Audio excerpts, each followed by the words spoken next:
Salam sejahtera.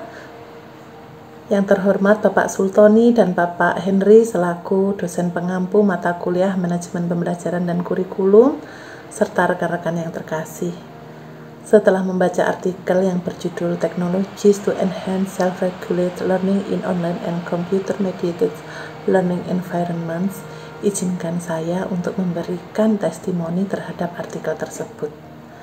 Saat ini kemajuan teknologi dan perkembangan zaman telah memberikan banyak perubahan di dunia pendidikan. Kini belajar bukan lagi sebuah proses transfer pengetahuan, namun belajar merupakan sebuah proses untuk mengonstruksi pengetahuan. Seiring dengan berbagai kemajuan teknologi serta kondisi saat ini yang dialami oleh seluruh pelajar di dunia, bahwa belajar sekarang sudah dilakukan dengan cara online demi untuk mengurangi mobilitas dan mengurangi penularan virus COVID-19, dan ini sudah menjadi tren baru bagi pembelajaran di dunia. Nah, belajar pun sekarang juga sudah mengalami pergeseran makna. Kebaruan makna dalam belajar telah menggeser makna istilah yang lama, yaitu belajar yang dulu kita kenal dengan aktivitas antara guru dan siswa di dalam kelas dengan sumber belajar yaitu guru dan buku pelajaran. Kini makna itu sudah berubah. Kebaruan makna dalam belajar ini dapat kita lihat dari berbagai perspektif.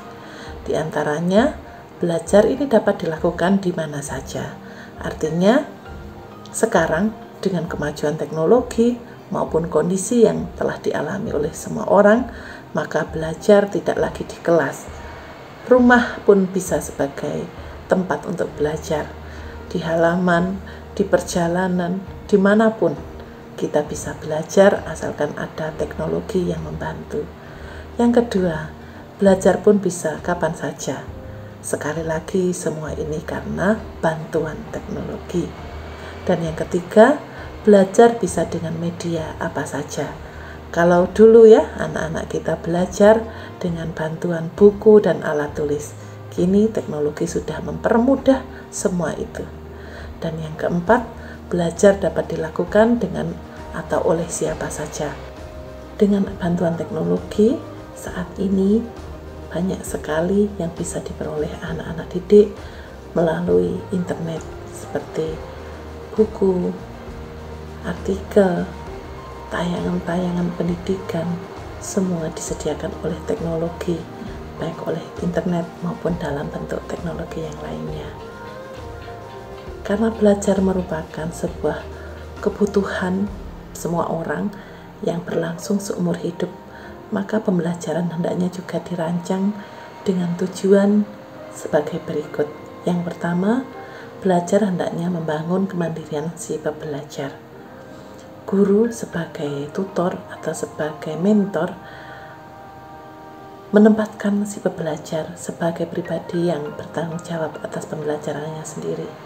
Artinya, tugas guru adalah mengarahkan pembelajar agar memiliki tujuan sendiri dalam belajar mereka, sehingga ia bisa secara mandiri dapat mengatur diri sendiri, mengatur lingkungan, menciptakan dukungan kognitif, serta dapat mengadakan konsekuensi atas pembelajaran yang telah dilakukan, sehingga dalam proses ini tercipta pula rasa tanggung jawab dari si pembelajar. Selanjutnya, belajar hendaknya juga membangun kecakapan hidup. Kecakapan hidup ini sangat diperlukan oleh semua orang untuk mengatasi segala problematika dalam kehidupannya dengan memanfaatkan keterampilan mengambil keputusan, keterampilan memecahkan masalah, berpikir kritis dan kreatif, keterampilan berkomunikasi dan berkolaborasi, kemudian memiliki kesadaran diri, empati, serta bisa mengatasi emosi dan rasa stres yang dihadapinya. Yang ketiga, belajar hendaknya juga mengoptimalkan lingkungan sebagai sumber belajar. Lingkungan ini dalam artian luas, bisa jadi masyarakat atau lingkungan sekitarnya.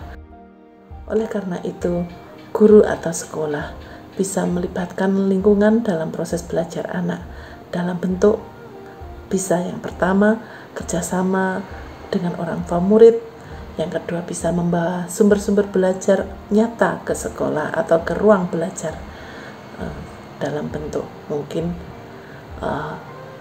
pertanian, perusahaan, atau dari sumber-sumber yang lain yang mungkin bermanfaat bagi anak-anak. Dan yang ketiga, mengajak anak-anak didik untuk langsung terjun ke lingkungan untuk mengaplikasikan semua pengalaman belajar mereka. Artinya dalam hal ini mereka juga mengaplikasikan rasa tanggung jawab dan kemandirian mereka serta life skill yang telah dipelajari selama pembelajaran sebelumnya. Dan yang terakhir, pembelajaran hendaknya juga mengoptimalkan fungsi teknologi untuk pendidikan. Nah, fungsi teknologi ini bukan sekadar pemanfaatan perangkat teknologi, namun teknologi dalam pendidikan ini lebih pada bagaimana guru mendesain atau mengembangkan pembelajaran, memanfaatkan sumber belajar, mengimplementasikan desain itu dengan teknologi yang telah tersedia, kemudian menggunakan teknologi ini dalam menilai atau mengevaluasi hasil belajar. Oleh karena itu, semua praktisi pendidikan hendaknya dibekali dengan literasi digital yang baik sehingga mereka bertanggung jawab dan memiliki kemandirian dalam memanfaatkan teknologi. Pak Sultoni, Pak Henry, dan rekan-rekan yang terkasih, demikian yang bisa saya sampaikan. Semoga berkenan dan mohon maaf apabila ada kata-kata atau hal yang tidak berkenan bagi Bapak dan rekan-rekan sekalian. Terima kasih, salam sejahtera.